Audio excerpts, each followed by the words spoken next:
The Erie Canal. From swamp to river. Let us explore a 15-mile section of the Erie Canal that required accommodation to changing demand and to scientific advancement. The construction of the first version of the Erie Canal between 1817 and 1825 was divided into 3 sections across the length of New York State. Today we are looking at the place where the middle section ended and the western section began. We will be talking about Montezuma, Mays Point, Meadville, Clyde, and Loch Berlin. Construction in this area began in 1820. It was at this time that the builders confronted one of the most difficult tasks in extending the canal westward. That task was crossing a huge swampland known as the Cayuga or Montezuma marshes. Today, much of that marshland has been drained, leaving rich farmland in its place. The marshland was the product of a lowland fed by the waters of the Seneca River and the Clyde River, also called the Canandaigua Outlet. These waters gradually left the swampland and flowed eastward as the Seneca River flowed toward Baldwinsville near Syracuse.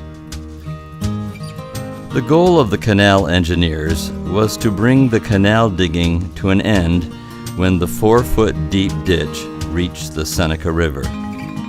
Then the boats could float across the rivers. There were 2 major problems, however. One problem was the need for a dry path for horses and mules which pulled the boats. The other problem was the environment that dozens of men worked in. Consider what it must have been like to start building an embankment or digging a ditch in mud or waist-high water one day and seeing it all filled in the next day. Consider the attack of mosquitoes which led hundreds of workers over time to be sickened, some by malaria. Consider working 14 hours a day, breathing in smoky air from embers in pouches worn around the neck. Listen to the lyrics of this song, which voice the concerns of Irish immigrants. They were numbered among the many local residents and other travelers looking for a job.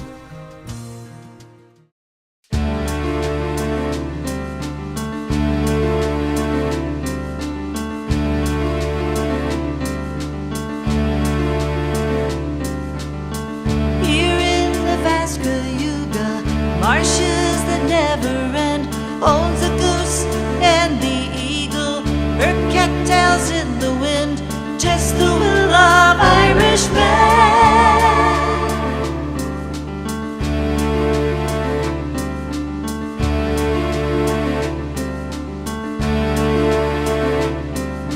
All day long his boots are sinking in quicksand far below. Threat of the mosquito takes his sleep, steals his soul. Afraid he'll catch the fever or catch his death the cold. Nonetheless, he will survive on the road to Ohio.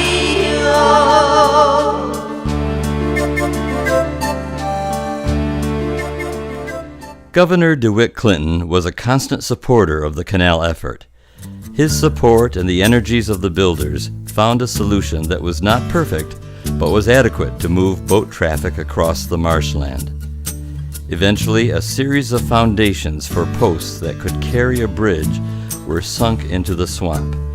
The resulting bridge provided a path for the animals towing a canal boat below them.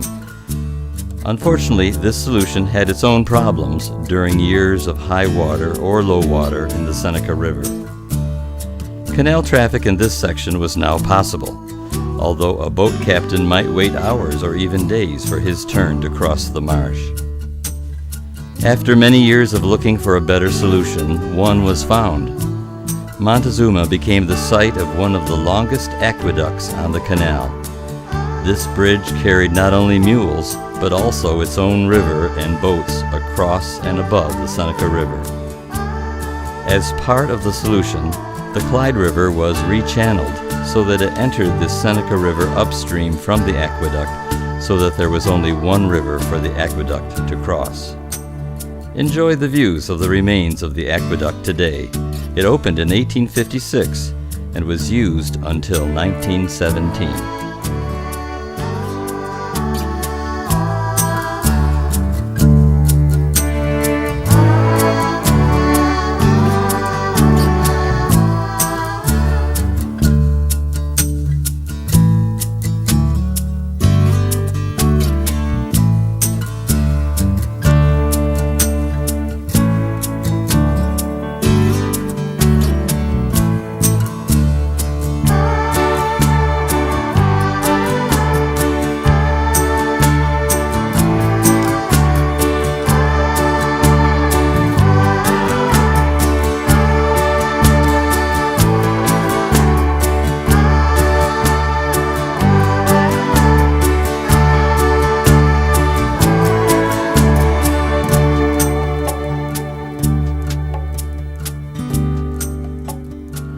The building of the aqueduct was part of the project that enlarged Governor Clinton's canal.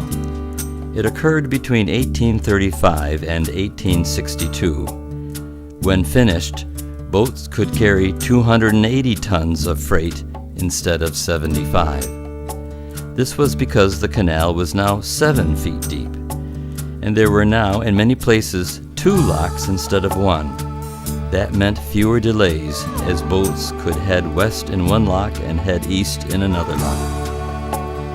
After Montezuma, the canal dips to the south, seeking ground as high as the aqueduct level.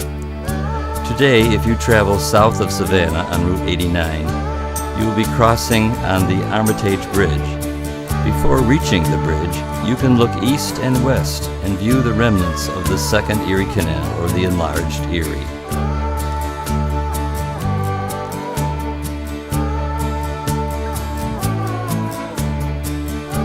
When you cross the bridge, you will see the Clyde River during the very rainy spring of 2017. These 2 views show why the mule-pulled canal boats stayed away from many rivers, preferring man-made ditches. We will return to this area called Mays Point near the end of this video.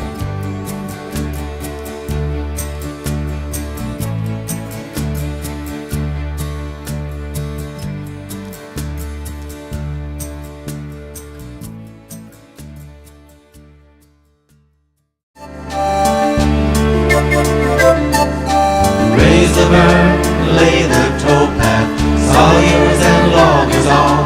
From sunrise to the sunset, we'll drink until we fall to the nice coyote call.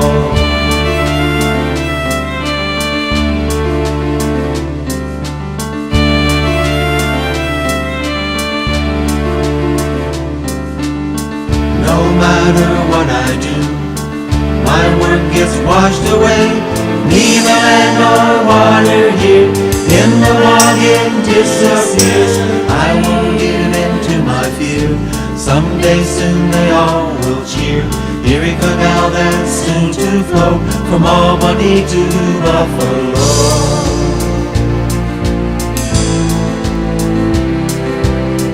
Let us move northwest to a place called Meadville. It is also called Pit Lock, or more commonly today, Lock Pit. We first view the arrival of the so-called Clinton's Ditch coming toward Meadville. There are places when Clinton's Ditch and the enlarged Erie were very close to each other, even using the same route. Here a view of the overgrown enlarged Erie is just across an embankment from the earliest canal. Both canals were heading for Meadville. For 6 years, from 1856, the enlarged Erie used the early canal route to Meadville. It is easy to figure out how Meadville got its name. The principal owner and storekeeper was Mr. L.C. Meade and members of his family. Because Meadville was the site of Lock 63 on the first Erie Canal, it could hope to become a prosperous canal town. It started out with 3 buildings, but grew to only about a dozen buildings within 30 years. With the completion of the enlarged Erie, the need for that lock diminished. In fact, there was no longer a lock between Port Byron, east of Montezuma, and Clyde. Today it is difficult to find any remains of Lock 63. Now we look for traces of the enlarged Erie as we head west toward Clyde.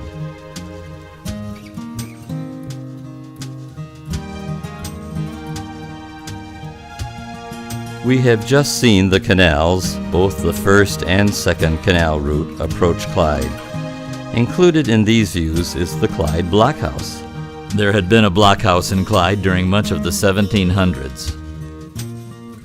This replica was built in 1976. An early name for Clyde was Blockhouse. The canal route through Clyde's downtown led to a lock on the Clinton's Ditch called Lock 64, situated appropriately at the end of Lock Street. We have more of an idea of what the enlarged canal looked like passing through Clyde as we look at these photos from the past. Note the lift bridge that was added in Clyde in 1888. Boats traveling through town didn't have to worry about hitting a bridge because the bridge was lifted up. Of course, Main Street traffic had to stop until the bridge came down. After crossing on the bridge going south, the traveler could come to another bridge that crossed the Clyde River, which paralleled the Erie Canal going through downtown. Heading west out of Clyde, we find ourselves walking the towpath. Some of it is overgrown, while some of it has been made ready for walkers.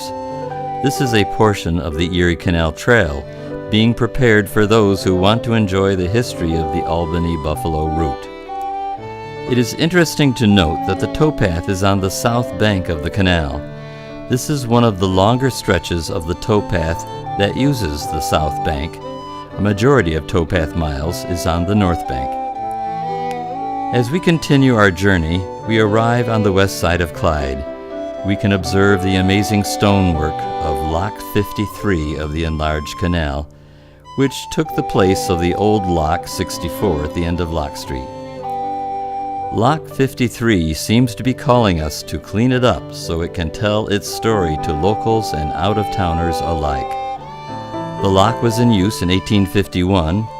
A second chamber was added to the north in 1874 and was lengthened in 1888, so that two boats could go together at the same time, going in the same direction, of course. The stonework, often indicative of an upcoming lock, can be spotted on the western edge of Clyde Village, just off Route 31. But moving to the actual lock near Finger Lakes construction, we get a closer look at the stonework. Imagine a project that removes the vegetation so that we could walk inside the northern chamber. Further cleanup would reveal the location of the southern chamber, which was in use, as we said, in 1851. Moving westward down Old Route 31, we can see traces of the old canal beds. In some places they have been filled in to increase farmland. Because the land is no longer public land, you will see posted signs which limit access to the canal beds. In other places, canal bed and towpaths are part of public lands. A notable example is Wayne County's Black Brook Park. The towpath of the enlarged Erie here will become part of the statewide Erie Trail route. At the Black Brook Park, visitors can enter the trail and walk a great distance east toward Old Route 31, or walk a great distance west to Lyons and beyond. One more quick stop can be made near Route 31 just before we enter Lock Berlin. It is a site where a lock of Clinton's Ditch was located, but later incorporated into the enlarged Erie system as a source for water or for overflow. We arrive now at Lock 54, just south of the hamlet of Lock Berlin. The hamlet was first inhabited in 1805. When Clinton's Ditch passed through, a general store was opened in 1824. It would not suffer the same fate as Meadville, as the enlarged Erie also located a lock there that opened in 1857, a little further south of the hamlet. In Clyde, Lock Berlin, and Lyons, westward bound boats were gradually being lifted all the way to Buffalo.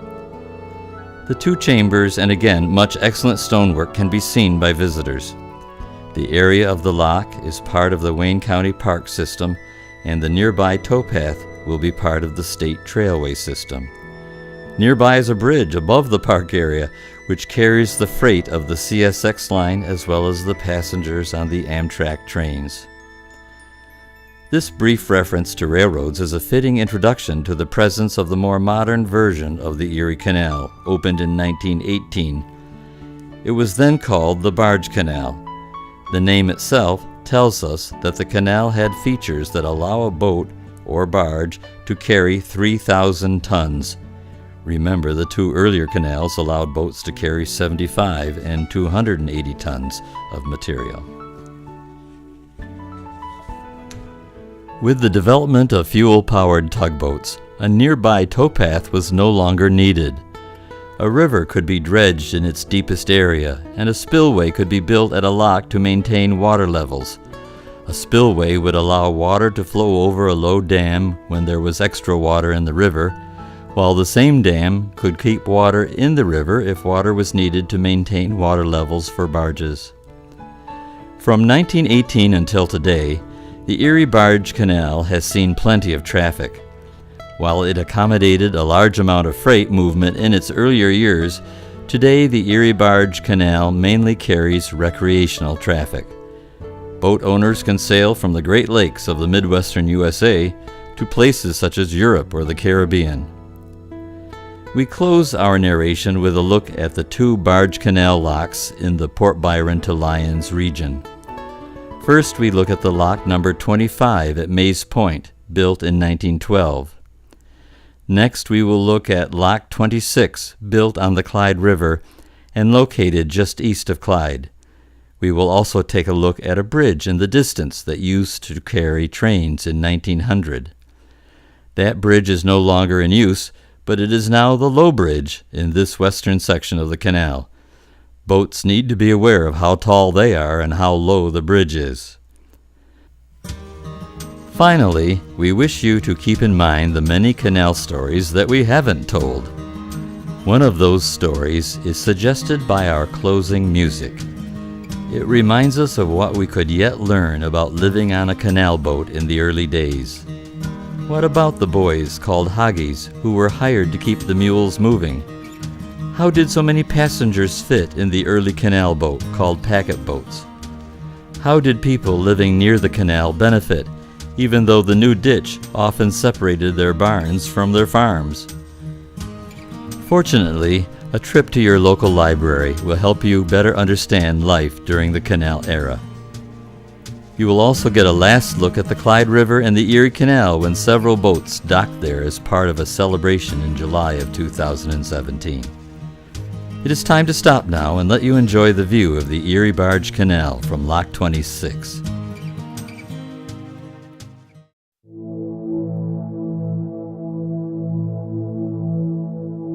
Packet boat, 4 cents a mile. I'm going home, feel like a child. Soon to drift on this breezy day. Erie Canal on my way. Watch a hoggy as he walks along on the towpath, singing his own song. Mules are boat in the water fine. We'll get there in plenty of time.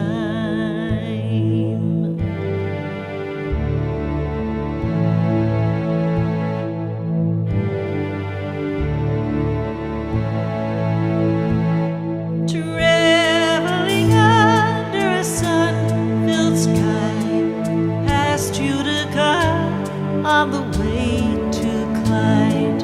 Aqueduct cliffs over the clear stream, all part of DeWitt Clinton's dream. Erie Canal, who would believe, from Albany to Buffalo. Erie Canal, so much to see. I think I'm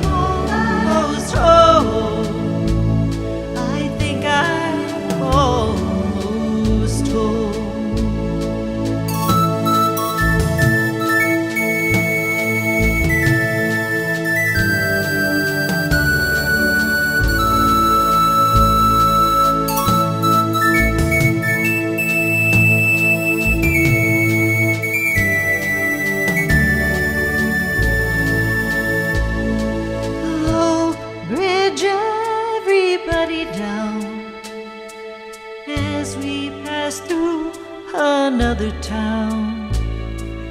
People of Rome, they watch and they wave, stand on the berm this beautiful day. 4 feet deep and 40 feet wide, the water shines as the lock lifts us high. Canodders from Ireland came, helped build this great waterway. Erie Canal, who would believe, from Albany to Buffalo. Erie Canal, so much to see, I think I'm almost home.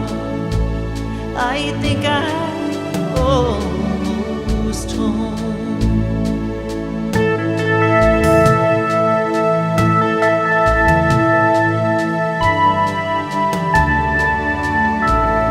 It opened up this country from the Atlantic to Lake Erie, to Lake Erie.